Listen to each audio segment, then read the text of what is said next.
دوسرا مقام ہے سورہ یونس کا۔ اب کسی کلام کی عظمت کا دوسرا پہلو ہو سکتا ہے اس کی افادیت کے اعتبار سے، اس سے فائدہ کیا ہوگا نوع انسانی کے لیے۔ دیکھیے دو آیات، یہ عظیم خزانے ہیں عظمت قرآن کے۔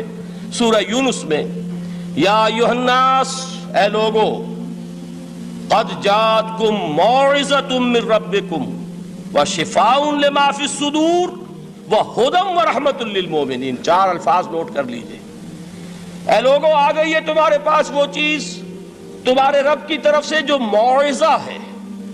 موعظہ کسے کہتے ہیں؟ نصیحت۔ اس بات کو ذرا سمجھ لیجئے ترتیب کیا ہے۔ نصیحت اسے کہتے ہیں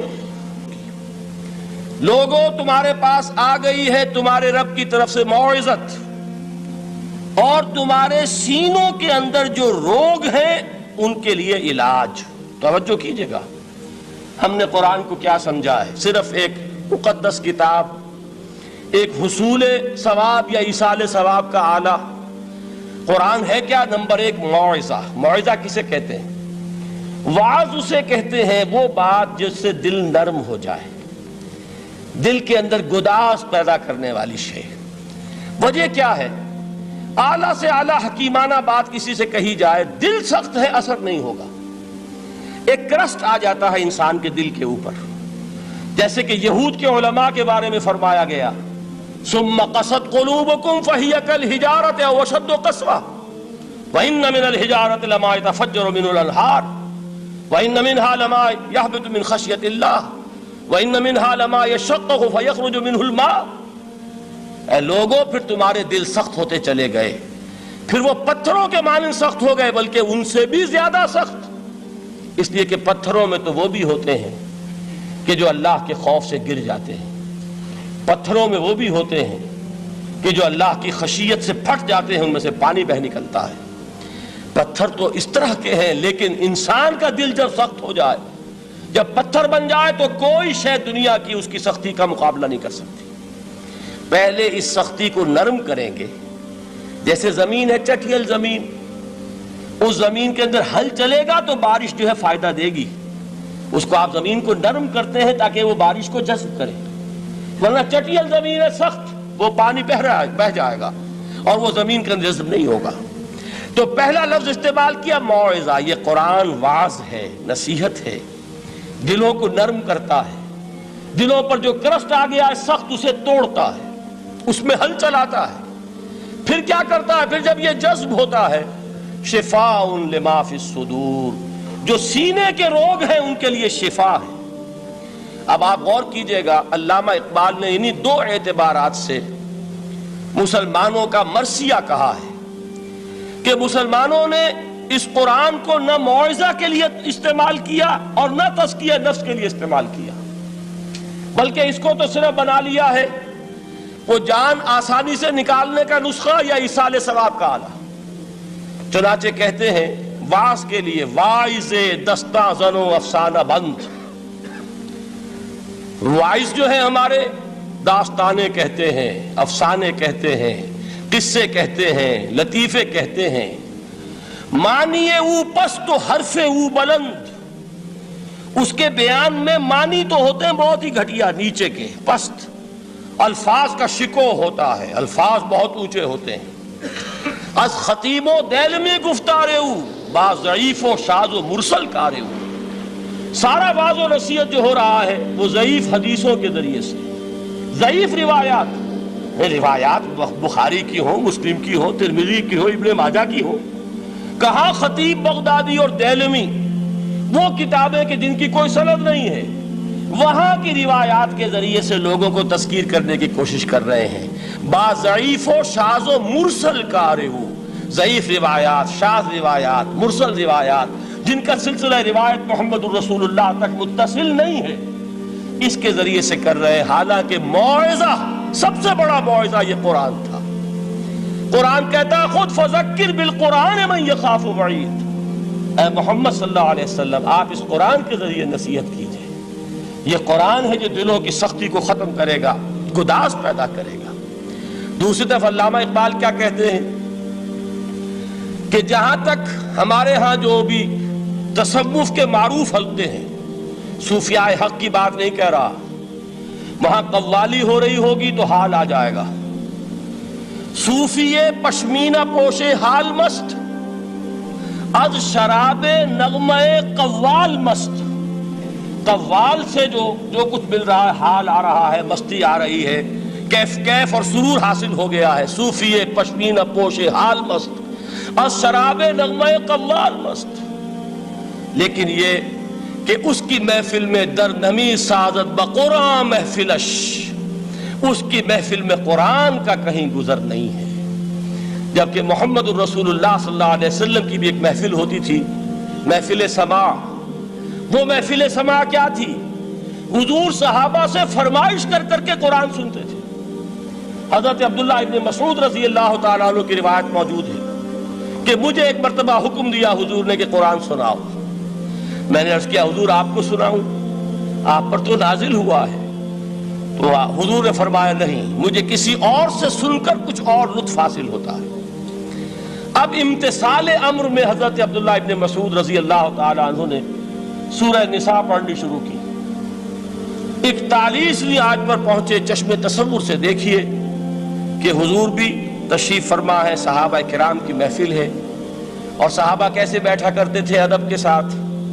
ایک روایت میں الفاظ آئے، ایسے بیٹھتے تھے ساکت و صامت ہو کر، بالکل خاموش، سکون، ساکن اور ساکت و صامت، کہ جیسے ان کے سروں پر پرندے بیٹھے ہیں کہ ذرا جنبش کریں گے تو پرندہ اڑ جائے گا، اس ادب کے ساتھ۔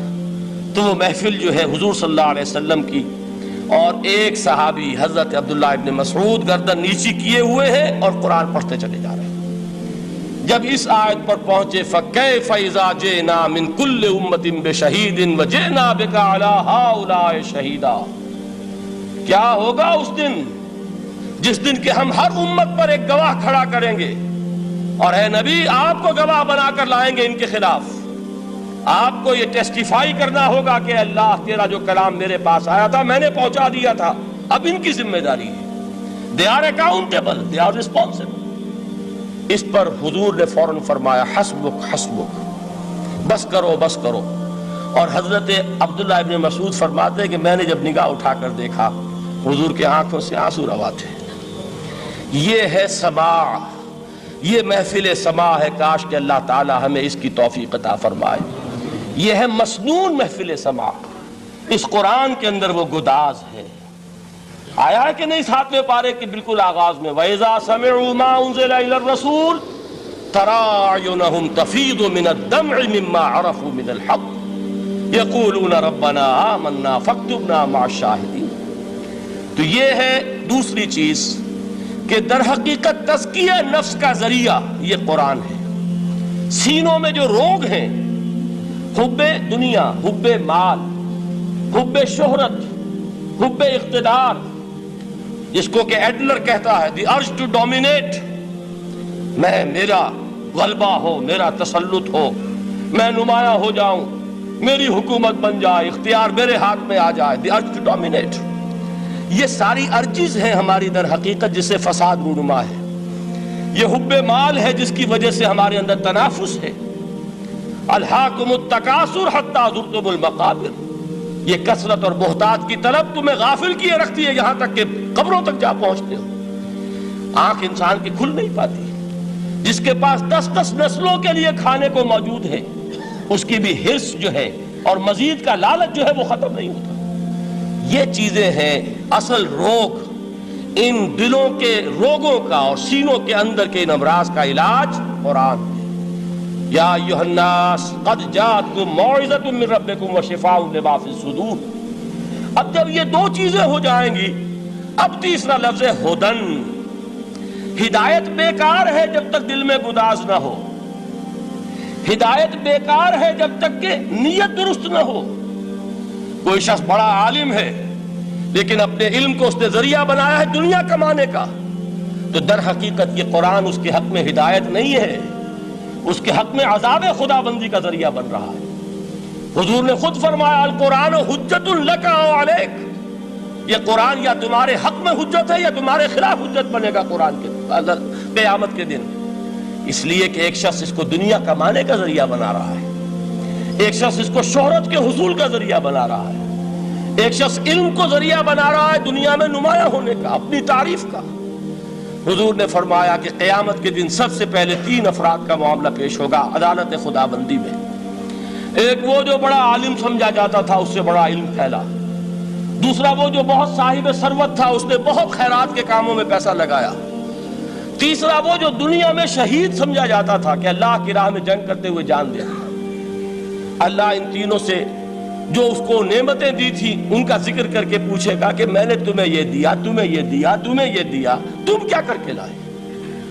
وہ شہید کہے گا کہ اللہ میں نے تیری راہ میں جنگ کی اور اپنی جان دے دی تاکہ تو راضی ہو جائے۔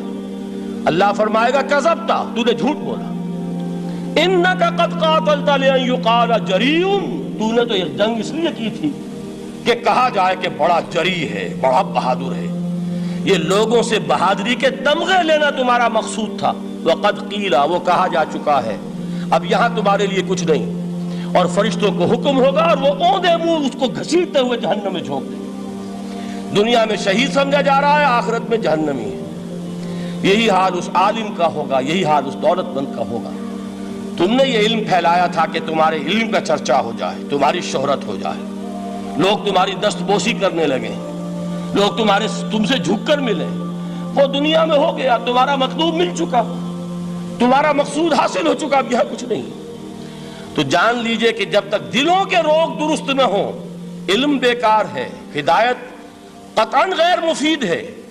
پہلے دلوں کا کرشٹ اترے، اس کی سختی دور ہو، یہ ہے موعظہ۔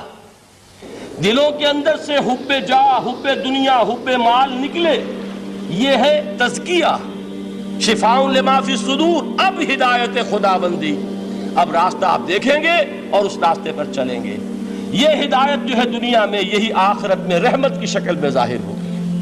جنہوں نے اس قرآن کی ہدایت سے فائدہ اس دنیا میں اٹھایا، آخرت میں رحمت خداوندی کی بدلیاں ان پر سایہ کریں گی۔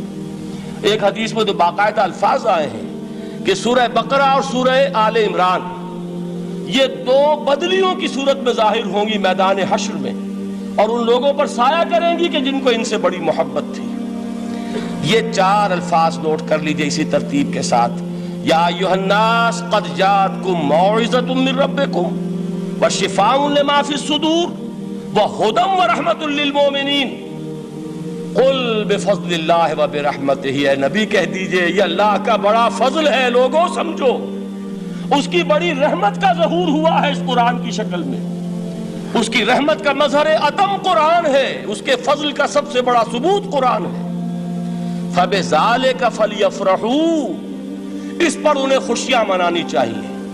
اترانا ہے تو اس پر اترائیں کہ اتنی بڑی دولت ہمارے پاس ہے، اتنا بڑا احسان ہے جو اللہ نے ہم پر کیا ہے۔ فَبِذَلِكَ فَلْيَفْرَحُوا هُوَ خَيْرٌ مِّمَّا يَجْمَعُونَ، جو چیزیں یہ جمع کرنے کی فکر کر رہے ہیں ان سے کہیں زیادہ قیمتی یہ قرآن ہے۔ کاش کہ یہ 2 آیات ہی ہمارے قلب کے اوپر یہ کندہ ہو جائیں۔ پہلی بات میں نے عرض کی تھی، اس کا شعور ہر ایک کے لیے ممکن نہیں، اس کا باطن بیدار ہو چکا ہو۔ لو انزلنا هذا القرآن على جبل لرأيته خاشعا متصدعا من خشية اللہ، جن کی ارواح بیدار ہو چکی ہوں وہ قرآن کی اس تاثیر کو محسوس کریں گے۔ لیکن یہ دوسری چیز ہے کہ جو ہمارے لیے پریگمیٹک پہلو سے، عملی اعتبار سے، افادے کے اعتبار سے یہ 4 الفاظ اور رحمت اور فضل خداوندی کا سب سے بڑا مظہر، اور خوشیاں مناؤ کہ اللہ کی یہ نعمت تمہارے پاس موجود ہے۔ اب وہ تیسرا مقام ہے سورہ رحمان کا، بڑی چھوٹی چھوٹی آیات۔ آپ نے سنا ہوگا حضور نے سورہ رحمان کے بارے میں فرمایا ہے، سورۃ الرحمن عروس القرآن۔ یہ سورہ رحمان جو ہے یہ قرآن کی دلہن ہے۔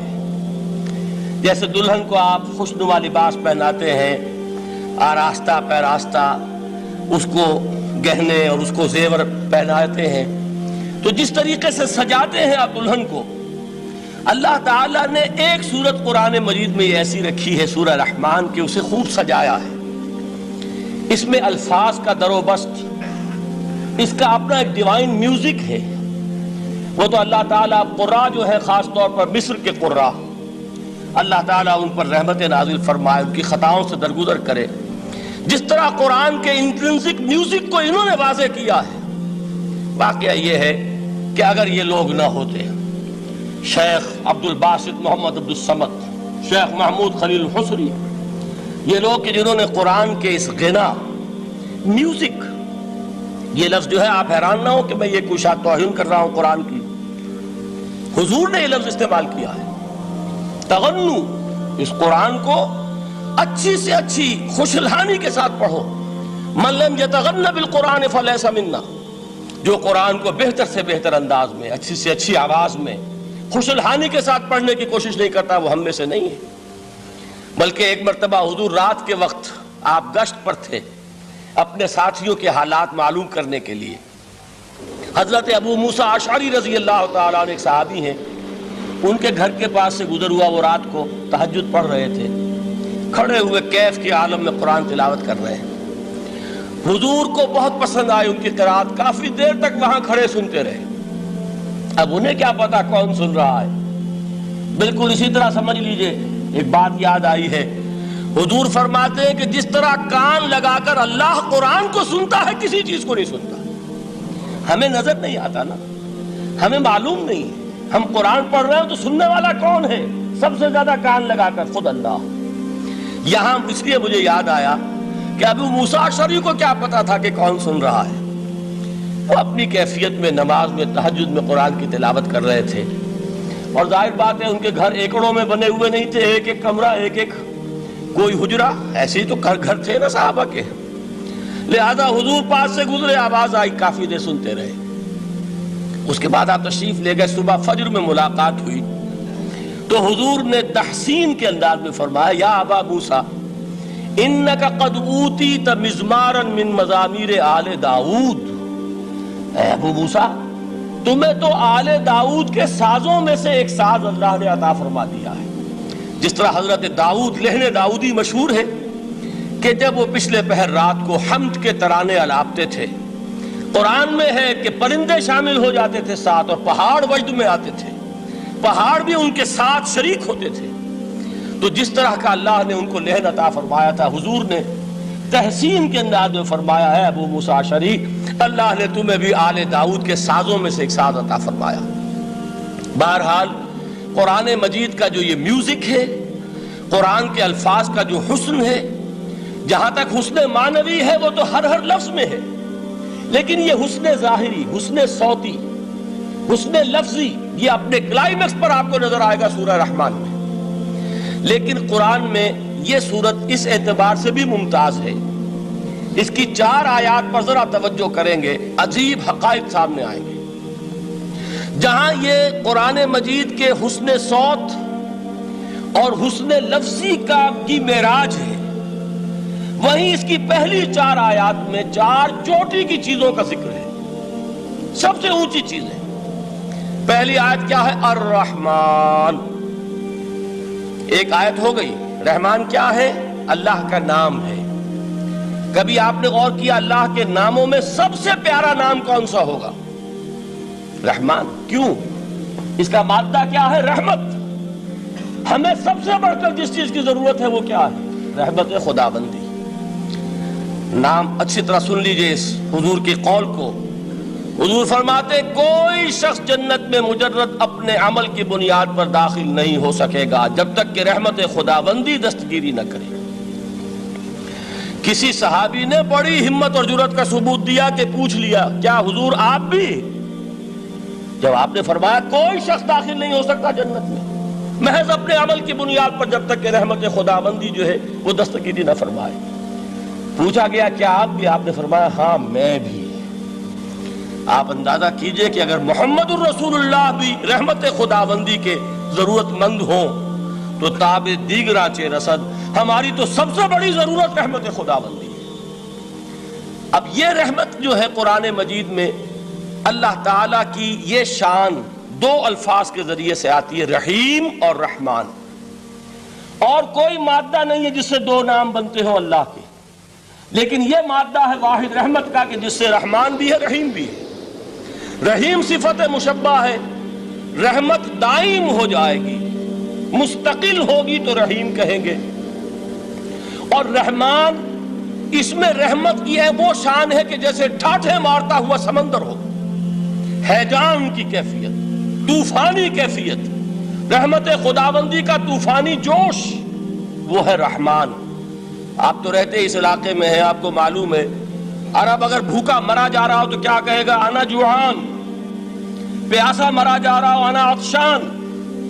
بہت غضبناک ہوگا غضبان، غضبان آصفہ قرآن میں آیا ہے، بہت غضبناک۔ رحمان جس کی رحمت جو ہے جوش میں ہے، ٹھاٹھے مارتے ہوئے سمندر کے مانند۔ تو یہ اللہ تعالیٰ کے ناموں میں سب سے پیارا نام۔ اب آگے چلیے، الرحمن علم القرآن، رحمان نے قرآن سکھایا۔ رحمت خداوندی کا سب سے بڑا مظہر، رحمان کی رحمانیت کا سب سے بڑا مظہر قرآن ہے۔ ان میں جو منطقی ربط ہے اس کو سمجھتے جائیے۔ اچھا آپ یہ سوچئے، جو علم بھی انسان کو حاصل ہوا وہ کس نے دیا؟ اللہ نے۔ سائنس کا علم کس نے دیا؟ اللہ نے۔ علم آدم الاسماء کلہا، وہ علم الاسماء جو حضرت آدم کو دے دیا گیا تھا ازل میں، یہ اسی کا ظہور ہے، یہ اسی کی ایکسفولیشن ہے جو ہو رہی ہے اور ہوتی رہے گی ابھی۔ اور دوسرے علم ہے وہ کس نے دی؟ اللہ نے دی۔ لا یحیطون بشیء من علمہ الا بما شاء، مخلوق میں سے کوئی اللہ کے علم میں سے کسی شے کا احاطہ نہیں کر سکتا مگر وہ جتنا اللہ دینا چاہے۔ لیکن یہ کہ تمام علوم میں چوٹی کا علم قرآن۔ نوٹ کرتے جائیے، اب چوٹی کی چیزیں جمع کیجئے۔ اللہ کے ناموں میں چوٹی کا نام رحمان۔ اللہ نے جو کچھ انسان کو سکھایا اس میں چوٹی کا علم قرآن۔ خلق الانسان، انسان کو پیدا فرمایا۔ سوال یہ کہ حیوانات کو کس نے پیدا فرمایا؟ آسمان کس نے پیدا کیے؟ زمین کس نے پیدا کی؟ فرشتے کس نے پیدا کیے؟ کیا مطلب خلق الانسان؟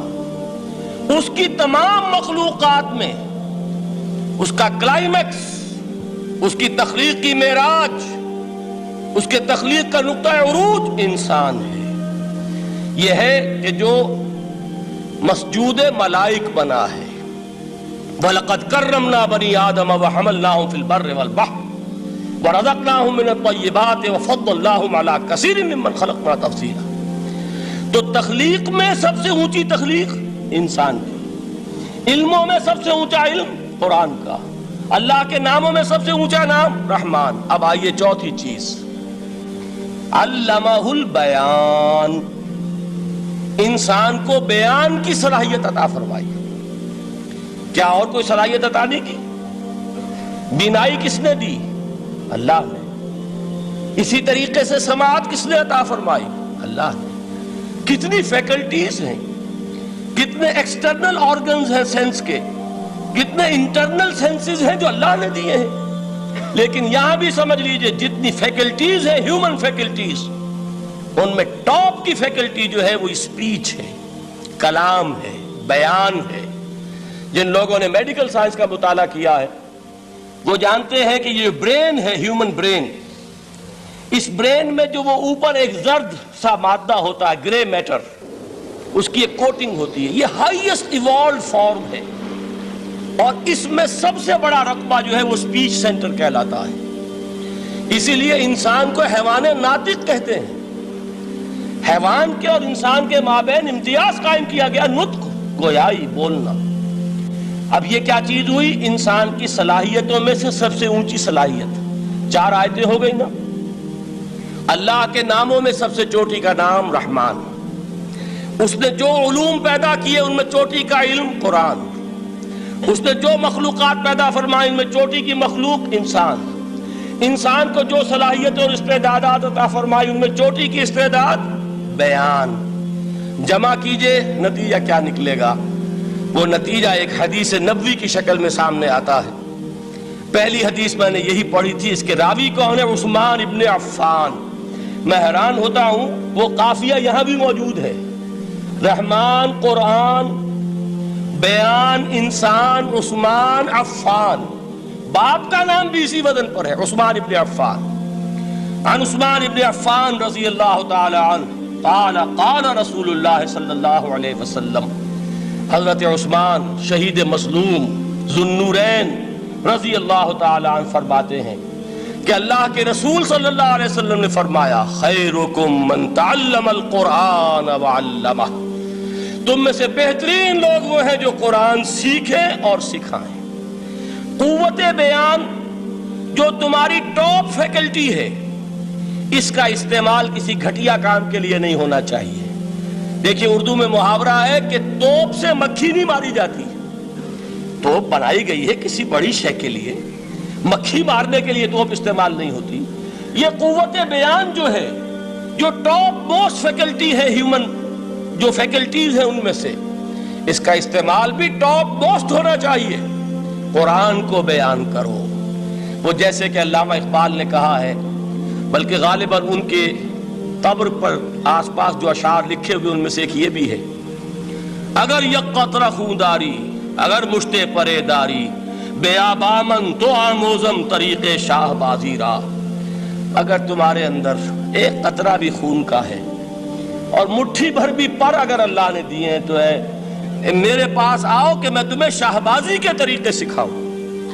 اسی طرح جان لیجئے اگر اللہ نے قوت گویائی عطا فرمائی، اگر اللہ نے تمہیں حیوان ناطق بنایا، اگر اللہ تعالیٰ نے تمہیں یہ صلاحیت عطا فرمائی، اس صلاحیت کا مصرف دنیا کو نہ بناؤ، اس صلاحیت کا مصرف اللہ کے کلام کو پھیلانے پر اس کو صرف کرو۔ خیرکم من تعلم القرآن وعلمہ، خیر جب لفظ آتا ہے بغیر من کے، ورنہ تو آتا ہے خیر من ہو، تو یہ ہوگی کمپیریٹیو جو ایک ایڈجیکٹیو جو ہوتی ہے، لیکن یہ سپرلیٹیو ڈگری ہے جب بغیر من کے ہوگا۔ خیرکم، دی بیسٹ امنگسٹ یو، جو تم میں بہترین لوگ ہیں وہ کون ہیں؟ من تعلم القرآن وعلمہ، جو قرآن سیکھیں اور سکھائیں، قرآن پڑھیں اور اسے بیان کریں۔ آج جان لیجئے سب سے بڑی ضرورت اس بات کی ہے کہ آج کا قرآن پڑھیں۔ آپ حیران ہوں گے کہ یہ کیا کہا اس میں؟ دیکھیے قرآن اترا ہے 1400 برس پہلے، لیکن تا قیام قیامت نوع انسانی کو جتنے مسائل درپیش ہوں گے ان سب کا حل اس میں ہے، البتہ کھودنا پڑے گا، گہرائی میں اترنا ہوگا۔ ایک قرآن کی سطح ہے، اس سطح نہیں، اس کی گہرائیوں کے اندر غوطہ زنی کرو۔ قرآن میں ہو غوطہ زن اے مرد مسلمان، اور آج کا قرآن یعنی آج کی ہدایت جو اللہ نے اس میں رکھی ہوئی ہے، ڈگ اٹ آؤٹ، اس کو نکالو اس کے اندر سے۔ ابھی میں حدیث تو آپ کو سناؤں گا، اس میں یہ تصور آئے گا سامنے اور واضح ہو کر۔ آج کے انسان کی رہنمائی اس قرآن سے اخذ کر کے انسان تک پہنچاؤ، یہ ہے فریضہ محمد الرسول اللہ کی امت کا صلی اللہ علیہ وسلم۔ آپ نے وہ حدیث سنی تھی کہ بلغوا انی ولو آیۃ۔ حضور نے خطبہ حجۃ الوداع میں پہلے تو گواہی لی مسلمانوں سے، 1.25 لاکھ کا مجمع جمع تھا، حجۃ الوداع آخری حج۔ آپ نے اپنے خطبے میں جس کے چند جملے میں سنا چکا ہوں آپ کو ایچ جی ویلز کے حوالے سے، اپنی تعلیمات کے اہم نکات کو بار بار دہرا کر بیان کیا، ہیمر کیا، اچھی طرح ذہنوں میں اتارا۔ اس کے بعد ایک سوال کیا، الا هل بلغت، لوگوں میں نے پہنچا دیا کہ نہیں؟ اور پورے مجمع نے کہا انا نشہد انک قد بلغت، بلکہ ایک روایت میں الفاظ بڑے پیارے آئے ہیں، انا نشہد انک قد بلغت الرسالۃ وادیت الامانۃ ونصحت الامۃ وکشفت الغمۃ۔ ہاں حضور ہم گواہ ہیں، آپ نے امانت ادا کرنے کا حق ادا کر دیا، رسالت کے فرائض کا حق ادا کر دیا، امت کی خیر خواہی کا حق ادا کر دیا، اور آپ نے گمراہی کے پردوں کو چاک کر دیا، اندھیروں کو چاک کر دیا۔ 3 مرتبہ حضور نے سوال کیا، 3 مرتبہ جواب لیا، پھر آپ نے نگاہ آسمان کی طرف اٹھائی، انگشت شہادت سے 3 مرتبہ اشارہ کیا، اللہم اشہد، اللہم اشہد، اللہم اشہد، اے اللہ تو بھی گواہ رہے، یہ مان رہے ہیں کہ میں نے یہ قرآن ان تک پہنچا دیا۔ یعنی جسے آپ انگریزی میں کہتے ہیں سائی آف ریلیف، کہ ایک بڑا بھاری بوجھ آ پڑا تھا، بڑی ذمہ داری تھی، انا سنلقی علیک قولا ثقیلا، اے محمد ہم آپ پر ایک بڑی بھاری بات ڈالنے والے ہیں، اے اللہ گواہ رہے کہ وہ بوجھ میرے کاندھے سے اتر گیا۔ یہ تسلیم کر رہے ہیں کہ میں نے حق امانت ادا کر دیا. تیری امانت تھی میرے پاس یہ کلام، اللہ کا یہ پیغام انسانوں کے لیے نازل ہوا محمد پر صلی اللہ علیہ وسلم. تو امانت کا بوجھ کس کے بارے گراں، کس کے کاندھے پر ہے؟ حضور کے. اگر ادا نہ کرتے، ابھی وہ آپ نے آیت سنی تھی، یا ایھا النبی بلغ ما انزل الیک من ربک فإن لم تفعل فما بلغت رسالتہ. یا ایھا الرسول، اے رسول صلی اللہ علیہ وسلم، پہنچا دیجئے جو کچھ نازل کیا گیا ہے آپ پر آپ کے رب کی طرف سے، اور اگر بالفرض آپ نے ایسا نہ کیا تو امانت کا حق ادا نہیں ہوگا، رسالت کا حق ادا نہیں ہوگا. حضور نے پہنچا کر گواہی لے کر جیسے کہ ایک اطمینان کا سانس لیا، اللہم اشہد، اللہ تو بھی گواہ رہے. اس کے بعد آپ نے فرمایا تھا وہ چھوٹا سا جملہ جو آپ میں سے ہر شخص بآسانی یاد کر کے اٹھ سکتا ہے، فَلْيُبَلِّغِ الشَّاهِدُ الْغَائِبَ. اب پہنچائیں وہ جو یہاں ہیں ان کو جو یہاں نہیں ہیں، اس لیے کہ میری رسالت پوری نوع انسانی کے لیے ہے. وقت فرصت ہے، کہاں کام ابھی باقی ہے، نور توحید کا اتمام ابھی باقی ہے. ابھی تو ہند تک یہ پیغام جانا ہے، چینیوں تک جانا ہے، ابھی یورپ میں اس پیغام کو پہنچنا ہے. دی اذانیں کبھی یورپ کے کلیساؤں میں، کبھی افریقہ کے تپتے ہوئے صحراؤں میں. یہ کون کرے گا؟ اے امت محمد، یہ ذمہ داری اب تمہاری ہے صلی اللہ علیہ وسلم. اسی کو آپ نے مزید تاکیداً فرمایا، بلغوا انی ولو آیۃ.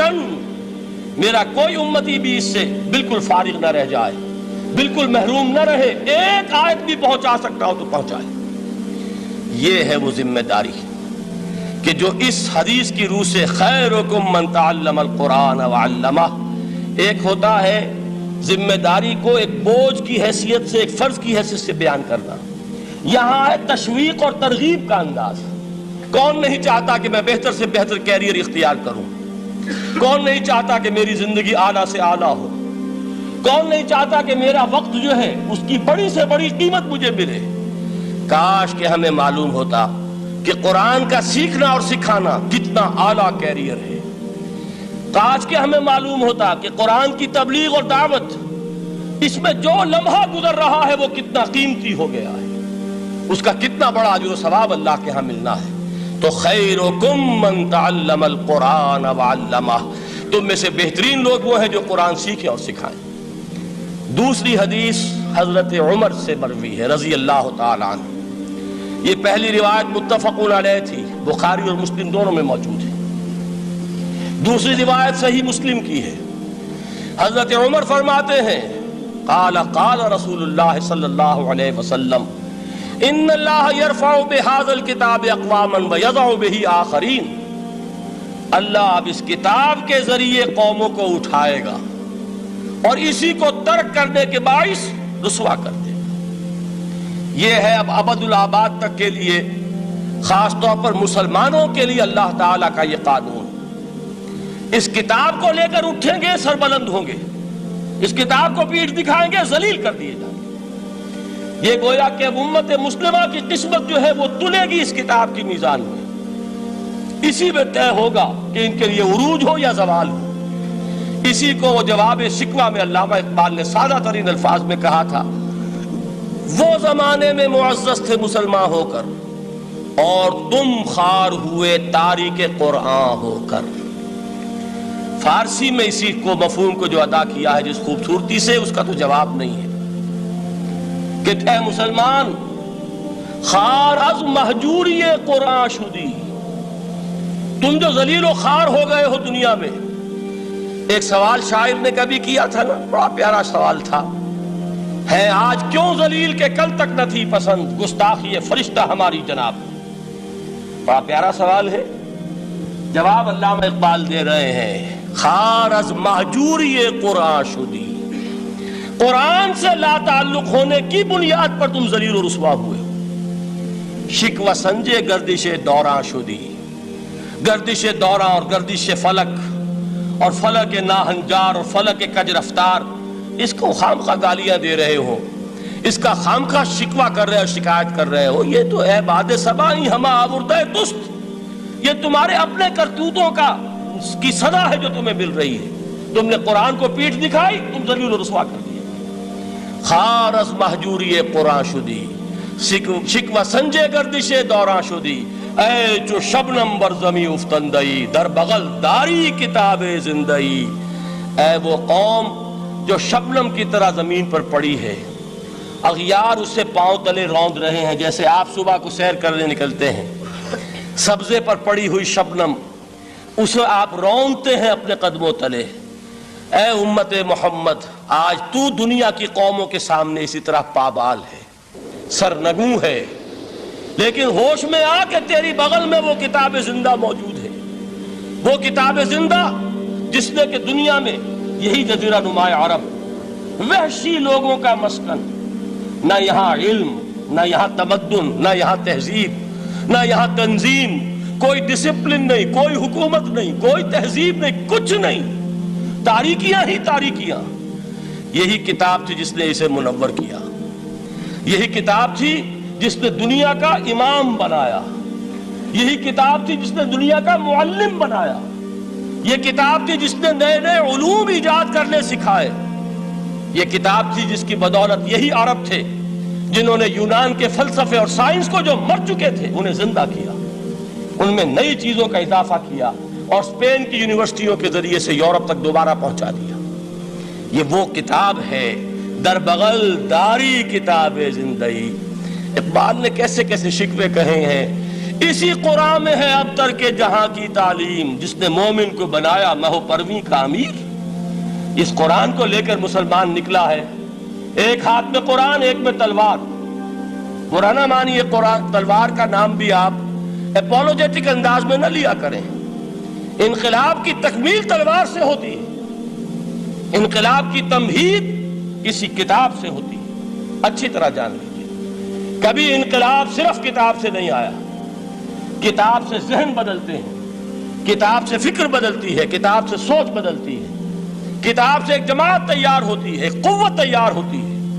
وہ 313 جو میدان بدر میں تھے وہ قرآن کا اعجاز کا ظہور تھے، لیکن ان کے ہاتھوں میں تلوار آئی ہے۔ ہم اسے ڈینائی نہیں کریں گے کہ در حقیقت انقلاب محمدی کی تکمیل میں یقیناً تلوار کا حصہ، لیکن یہ تلوار ہاتھ میں لینے والے آتے کہاں سے اگر قرآن کے ذریعے سے محمد الرسول اللہ نے وہ جماعت تیار نہ کی ہوتی؟ وہ کام کیا ہے، یتلو علیہم آیاتہ ویزکیہم ویعلمہم الکتاب والحکمہ، وہ سارا عمل قرآن کے گرد گھوم رہا جس سے وہ جماعت تیار ہوئی۔ اور پھر اقبال نے اس کو بھی دو جملوں کے اندر ادا کر دیا، ایک شعر کے دو مصرے، با نشہ درویشی در ساز و دمادم زن، جو پختہ شوی خدرا بر سلطنت جم زن۔ پہلے ہے وہ نشہ درویشی، وہ فقر، وہ صحابہ کرام کے وہ راتوں کو اللہ کے سامنے کھڑے رہنا، وہ تزکیہ نفس، وہ موعظہ قرآنی، وہ تزکیہ جو قرآن کے ذریعے سے ہو رہا تھا 13 برس تک ہوا۔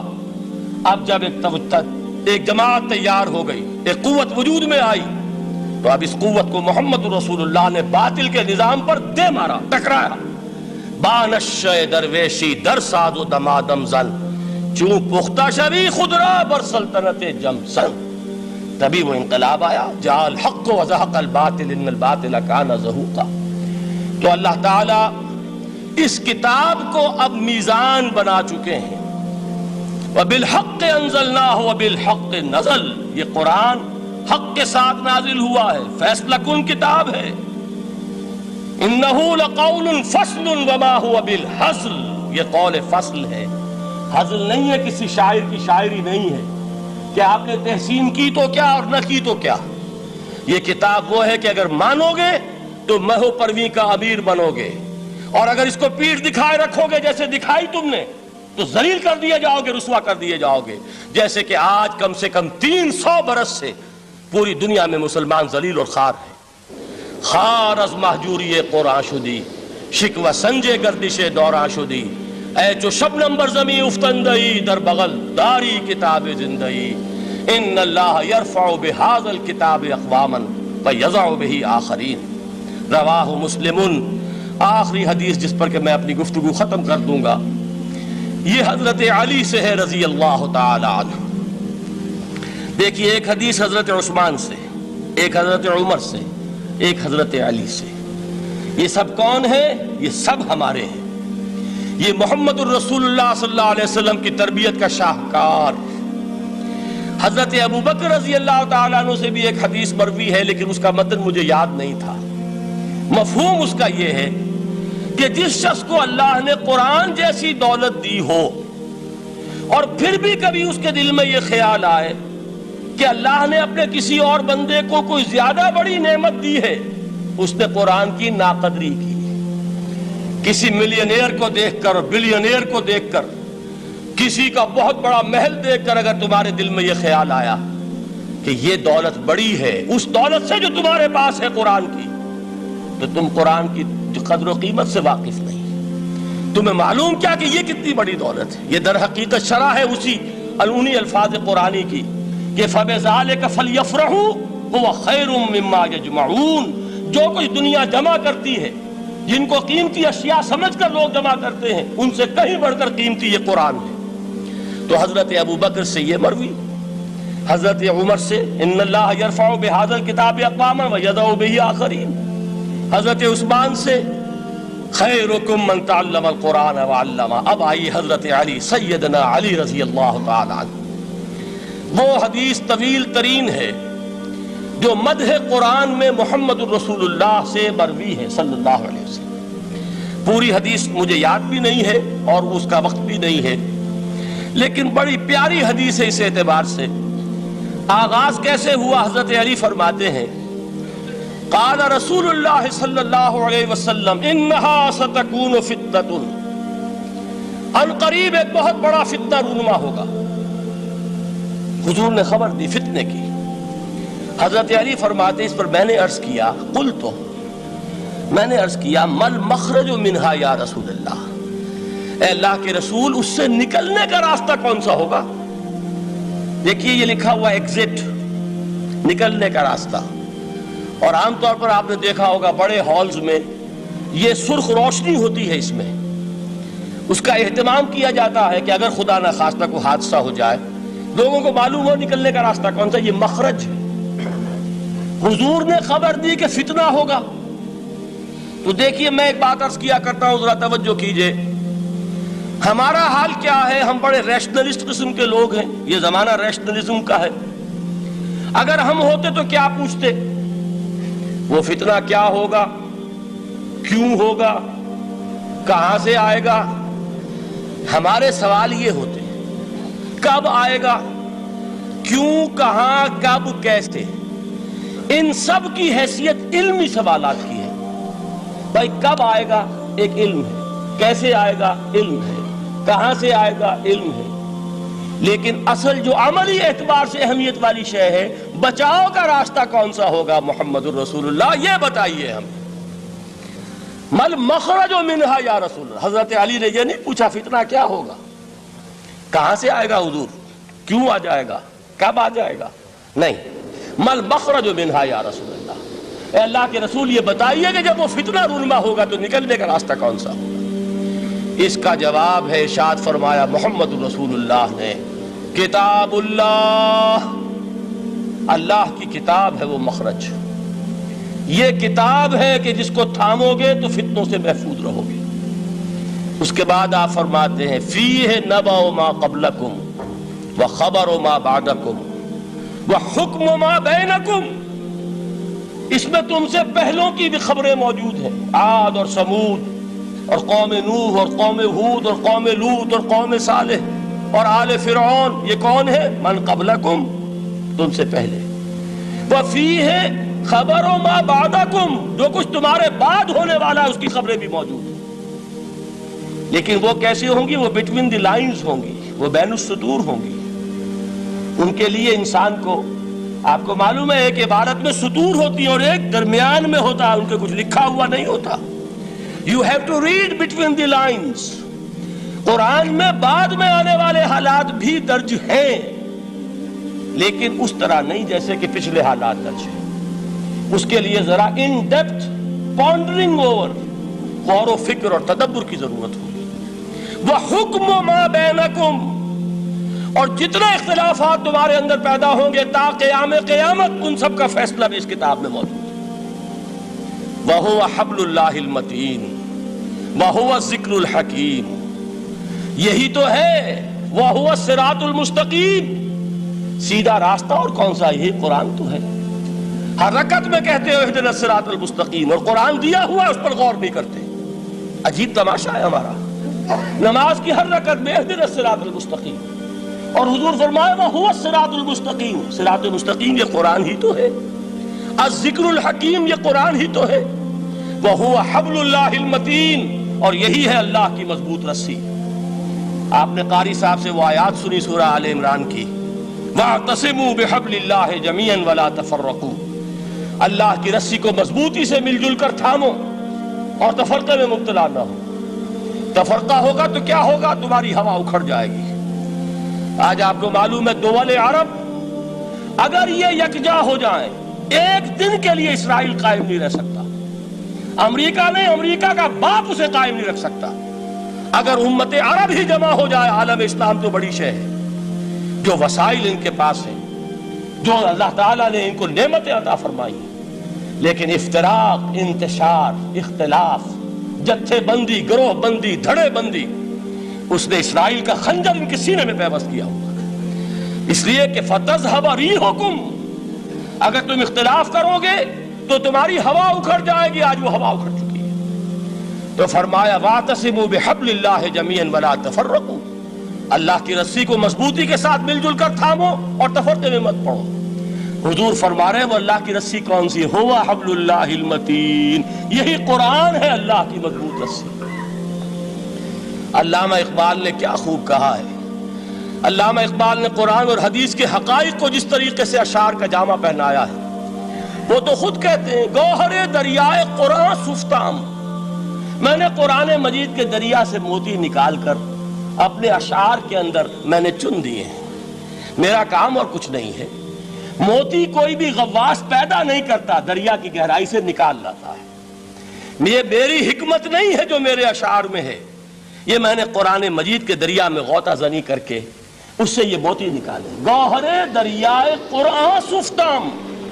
اب دیکھیے اسی حدیث کے اس ٹکڑے کو کیسے شعر میں لائے ہیں۔ از یک آئینی مسلمان زندہ است، پے کرے ملت سے قرآن زندہ ہست۔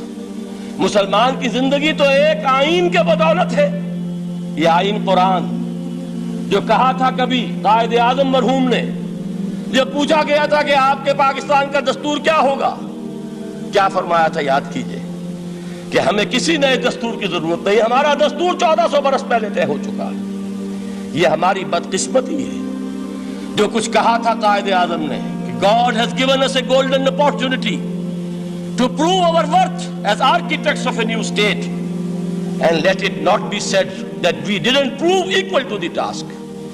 میں معذرت کے ساتھ عرض کروں گا حضرت کہ واقعہ یہ ہے کہ ہم اس کے equal to the task ثابت نہیں ہوئے۔ قائد اعظم کا دیا ہوا پاکستان آج دنیا میں موجود نہیں ہے، اس کا ایک حصہ اپنے نام سے دستبردار ہو کر بنگلہ دیش بن چکا ہے، اس نے اپنی تاریخ کو خیر بات کہہ دیا ہے، حالانکہ مسلم لیگ کی جنم بھومی ڈھاکہ ہے، 1906 میں ڈھاکہ میں مسلم لیگ نے جنم لیا تھا، اور اگر وہ صرف ہم سے علیحدہ ہوتا یہ اکیرا صدمہ ہوتا، لیکن یہ کہ اس نے جب نام بدلا ہے در حقیقت اس نے اپنے تاریخ سے، اپنے پس منظر سے استعفیٰ دیا ہے۔ یہ ہمارا دوہرا ہمارے لیے صدمے کی بات ہے۔ کیا دو یمن موجود نہیں ہیں؟ ان میں سے کوئی ایک بھی اپنا نام چھوڑنے کو تیار ہوگا؟ کیا دو جرمنی دنیا میں موجود نہیں ہیں؟ کوئی ایک بھی ان میں سے اپنا نام چھوڑے گا؟ کیا دو کوریا نہیں ہیں؟ دو ویتنام نہیں ہیں؟ تو کیا دو پاکستان نہیں ہو سکتے تھے؟ ہو سکتے تھے۔ میں یہ کہا کرتا ہوں کہ یہ گہرا صدمہ ہے علیحدگی، اور دوہرا صدمہ ہے، اور اس سے کہیں زیادہ بڑا کہ انہوں نے اپنا نام بدل لیا، اپنی آئیڈینٹی چینج کر دی، انہوں نے وہ نام اپنے ماتھے سے اتار کر خلیج بنگال کے اندر ڈبو دیا۔ یہ بہت بڑی سزا ہے جو ہمیں ملی ہے۔ کیوں ملی ہے؟ کہ ہم نے 25 برس تک اس قائد جس کو کہا تھا کہ وہ ہمارا آئین ہے، اس کو آئین نہیں بنایا۔ ہم نے دنیا کے سامنے جھولیاں پساری، ہم نے طرح طرح کے نظاموں کو آزمایا، لیکن اس قرآن کی طرف پیش قدمی نہیں کی۔ اللہ تعالیٰ ڈھیل دیتا ہے لیکن سزا بھی بہت سخت ہوتی ہے۔ ان بطش ربک لشدید، وہ ہم پر کوڑا برسا ہے۔ تاریخ انسانی کی عظیم ترین شکستوں میں سے ایک شکست ہے کہ جو ہمارے ماتھے پر کلنک کے ٹیکے کی طرح موجود ہے۔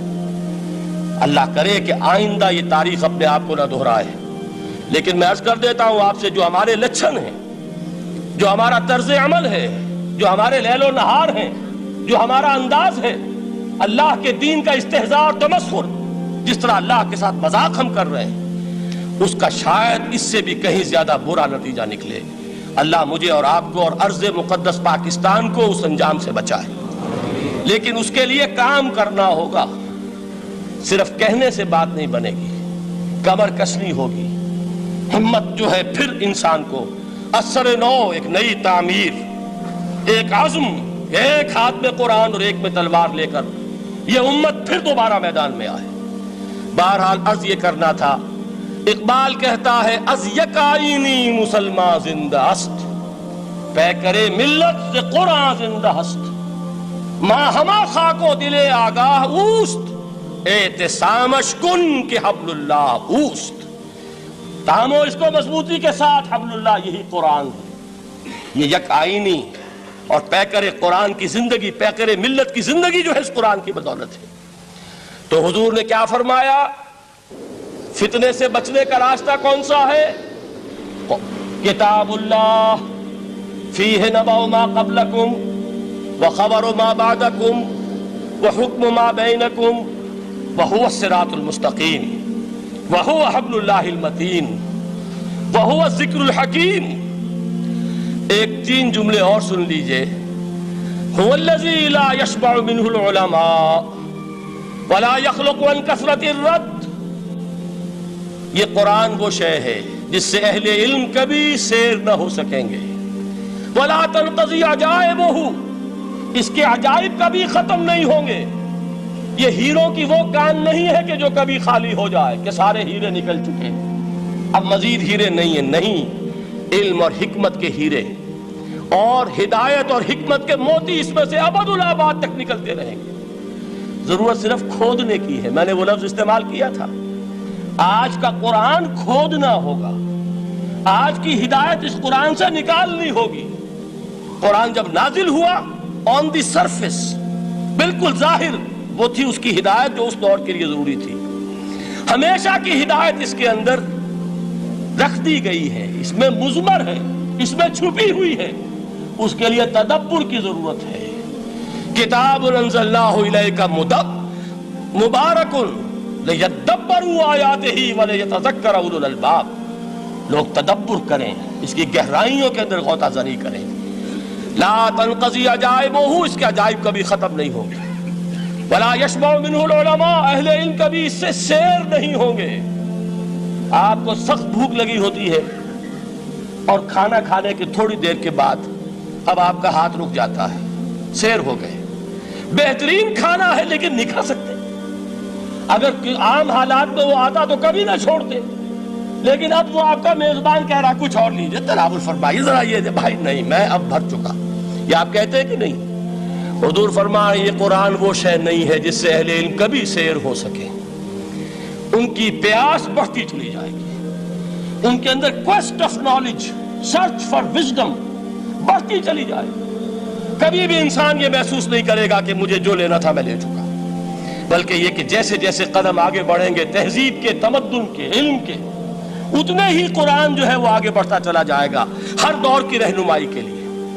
لا تنقضی عجائبہ ولا یخلق عن کثرت الرد، بار بار کے پڑھنے سے اس پر بوسیدگی طاری نہیں ہوگی۔ دنیا کی اور کتابیں ہیں، 1 دفعہ پڑھ لیں گے، 2 دفعہ پڑھ لیں گے، 3 دفعہ پڑھ لیں گے، 4 دفعہ پڑھ لیں گے، پھر جی نہیں چاہے گا۔ لیکن یہ کتاب وہ ہے، امام شافعی کا میں واقعہ آپ کو سناتا ہوں۔ وہ یہ کہتے ہیں کہ ایک مرتبہ میرے ذہن میں یہ سوال آ گیا کہ اجماع کے لیے بھی قرآن مجید میں کوئی سند ہے، دلیل ہے؟ سب مانتے ہیں کہ اجماع جو ہے سورس ہے قرآن کے اسلامی قانون کی، جس پر کہ امت کا اجماع ہو جائے۔ تو کہتے ہیں میں نے 300 مرتبہ قرآن پڑھا اول سے آخر تک، صرف اس دلیل کی تلاش میں۔ 300 مرتبہ مجھے نہیں ملی، 301ویں مرتبہ جب پڑھ رہا تھا مجھے روشنی مل گئی۔ وہ یبتغی غیر سبیل المومنین کے جو الفاظ آئے ہیں، نولہ ما تولی ونصلہ جہنم، جو کوئی شخص مسلمانوں کے راستے کو چھوڑ کر کوئی اور راستہ اختیار کرے گا ہم اسے اسی کے حوالے کر دیں گے اور جہنم میں پہنچا دیں گے. معلوم ہوا مسلمانوں کا جس پر اجماع ہو جائے اس کو بھی ایک سند حاصل ہے. یہ مسلمانوں کا مجمع علیہ ایک راستہ ہے، اس کو بھی ایک سند اور دلیل کی حیثیت حاصل ہے. اب آخری الفاظ جو میں نے پڑھ کر سنائے تھے شروع میں، 4 الفاظ ہیں چوٹی کے، وہ تو اللہ کرے کہ آپ یاد کریں. اس حدیث کا اختتام، ویسے حدیث بہت طویل ہے، قرآن مجید کی عظمت کا بیان محمد الرسول اللہ کی زبانی صلی اللہ علیہ وسلم، قدر گوہر شاہ دانت یا بدانت گوہری. میں نے قرآن کے 3 مقامات سے 7 آیتیں سنائی اور حضور صلی اللہ علیہ وسلم کی چند احادیث سنا رہا ہوں. آخری الفاظ کیا ہیں؟ من قال بہ صدق، جس نے اس قرآن کی بنیاد پر کوئی بات کہی اس نے سچ کہا. ومن حکم بہ عدل، جس نے اس قرآن کی بنیاد پر کوئی فیصلہ کیا اس نے عدل کیا. ومن عمل بہ اجر، اور جس نے اس پر عمل کیا اس کا اجر محفوظ. اور آخری ٹکڑا ومن دعا الیہ ہدی الی صراط مستقیم، جو اس کی طرف بلائے گا، اس قرآن کی طرف، کسی اور کو ہدایت ہو نہ ہو اس کی ہدایت گارنٹیڈ ہے. ہدی الی صراط مستقیم، یہ ماضی مجہول وہ ہے جو کوئی شے ہو چکی، جو اس قرآن کی طرف لوگوں کو بلائے گا اسے تو ہدایت نصیب ہو گئی صراط مستقیم کی طرف. اللہ تعالیٰ مجھے اور آپ کو اس بات کی توفیق دے، اس قرآن مجید کی عظمت کا انکشاف ہو ہم پر کسی ادنا سے ادنا درجے میں، اس درجے میں تو ہو جائے کہ پھر کسی اور چیز کے پڑھنے میں لذت محسوس نہ ہو. اگر یہ بھی نہیں ہے، اگر ڈائجسٹ پڑھنے میں زیادہ دلچسپی ہے اور شکاریات پڑھنے میں زیادہ دل لگتا ہے، اور اگر بھوت پریت کی کہانیاں، یہ بھی عجیب ہے انسان کا معاملہ، اچھے اچھے عقلاء اور اچھے اچھے بالغ لوگ وہ بھی اس قسم کی اوکلٹ چیزیں پڑھتے ہیں، تو معلوم ہوا کہ قرآن مجید سے شناسہ نہیں، قرآن سے تعارف نہیں ہوا، اس کے جمال و جلال سے کوئی حصہ نہیں ملا. اگر یہ ہو جائے کم سے کم، جیسے کہ کہا تھا انہوں نے، وہ جو سبع معلقہ کے شاعر ہیں آخری، اب بعد القرآن، کیا قرآن کے بعد بھی گنجائش ہے کہ اب میں شعر کہوں؟ اگر یہ حیثیت ہماری ہو جائے کہ قرآن کے پڑھنے کے بعد اب کسی اور شے کے پڑھنے میں لطف محسوس نہ ہو، جو چیز پڑھیں قرآن کو سمجھنے کے لیے پڑھیں، قرآن کے سمجھنے کے لیے. ظاہر بات ہے، میں ایک مثال دیا کرتا ہوں کہ آپ سمندر کے کنارے کھڑے ہیں، آپ سے تو بہت قریب ہے سمندر، لیکن آپ پانی لینا چاہتے ہیں تو اتنا ہی لیں گے جتنی بالٹی آپ کے پاس ہے. سمندر میں پانی کی کمی نہیں ہے، لیکن آپ کی بالٹی، پھول کھلے ہیں گلشن گلشن، لیکن اپنا اپنا دامن، گلشن میں پھول کی کمی نہیں ہے، میری جھولی چھوٹی ہے، کیا کروں؟ تو اگر آپ کا ظرف ذہنی چھوٹا ہے تو قرآن سے کتنا کچھ اس میں اڈیل لیں گے. ظرف ذہنی وسیع ہونا چاہیے، آپ کے ذہن کے اندر وسعت ہو، اور یہ وسعت ذہن جو ہے یہ پیدا ہوتی ہے دوسرے علوم سے. آپ سائنس جتنی پڑھیں گے آپ کا ذہن وسیع سے وسیع تر ہوگا، فلسفہ جتنا پڑھیں گے ذہن وسیع سے وسیع تر ہوگا، منطق پڑھیے ذہن وسیع سے وسیع ہوگا، تیز ہوگا، شارپ ہو جائے گا. یہ ساری چیزیں در حقیقت پڑھنی چاہیے، کس لیے؟ ظرف ذہنی کو وسیع کرنے کے لیے، تاکہ اس میں قرآن مجید کے علم و حکمت کا زیادہ سے زیادہ حصہ ہم حاصل کر سکیں. اگر یہ بات ہو جائے، اور پھر خیرکم من تعلم القرآن وعلمہ، یہ تو ہوا قرآن سے حاصل کرنا. اب اس حاصل کرنے کے بعد اب اس کے بانٹنے والے بن جاؤ. سب سے بڑی دولت یہ ہے، لہذا سب سے بڑا سخی وہ ہے جو اس دولت کو بانٹ رہا ہو. انسان کا سب سے بڑا خادم وہ ہے جو ہدایت کے خزانے لٹا رہا ہو. یہ ہے سب سے بڑی خدمت خلق، یہ ہے سب سے بڑی سخاوت. خیرکم من تعلم القرآن وعلمہ. اللہم ربنا اجعلنا منہم، اللہم ربنا اجعلنا منہم، اللہم ربنا اجعلنا منہم. اقول قولی ھذا واستغفر اللہ لی ولکم ولسائر المسلمین والمسلمات.